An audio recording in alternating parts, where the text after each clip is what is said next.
You are inconsistent. No, sir. I did not say that you're correct. I will not agree that you are correct. West Philippine Sea is our exclusive economic zone.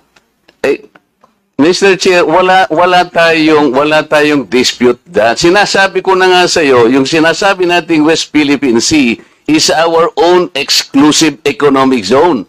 This is ours. You and I should fight for it until the last drop of our blood.